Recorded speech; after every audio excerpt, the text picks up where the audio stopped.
Friends केमन आछो तोमरा सबाई आमी शर्मी आमार नतून आरो एकटा भिडियोते तोमादेरके वेलकाम जानाच्छि। आर एखन तोमरा जे भिडियोटा देखते पाচ্ছো এটা সেই দিন শুট করা যেদিন আমার মা এই টাইমে মোটামুটি যাওয়ার আগ মুহূর্তে শিহাবের সাথে একটু খেলাধুলা করছিল।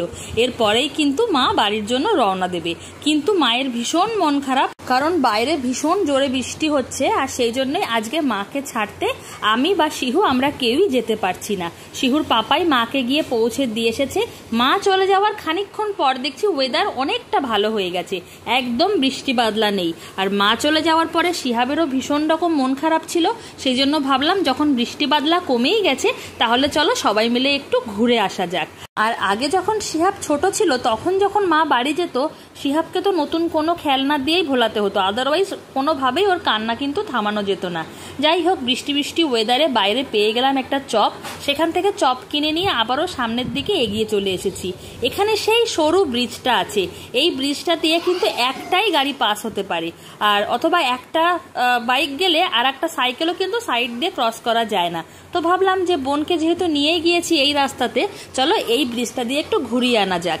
আর আজকে ভাবলাম যে এই ব্রিজটা কেনই বা তৈরি হয়েছে, এইদিকে নিশ্চয়ই কোনো গ্রাম আছে, তো চলো সেই গ্রামটাকে একটু এক্সপ্লোর করা যাক।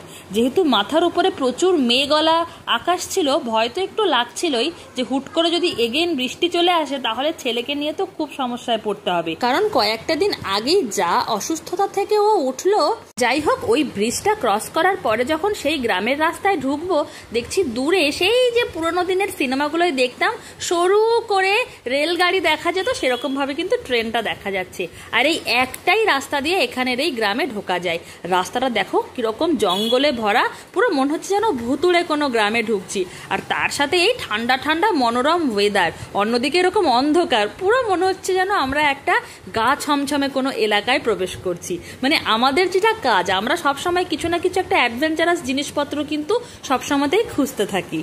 যাই হোক, সব অ্যাডভেঞ্চার কাটিয়ে বাড়িতে ফিরে শিয়াবকে একটু গরম গরম রুটি তৈরি করে তার উপরে বাটার আর চিনি মাখিয়ে দিয়েছি, আর আমরা একটু ম্যাগি খেয়ে অল্প অল্প গল্প করছিলাম। চলো আজ ভিডিওটা এই পর্যন্তই থাকলো, দেখা হচ্ছে নেক্সট ভিডিওতে।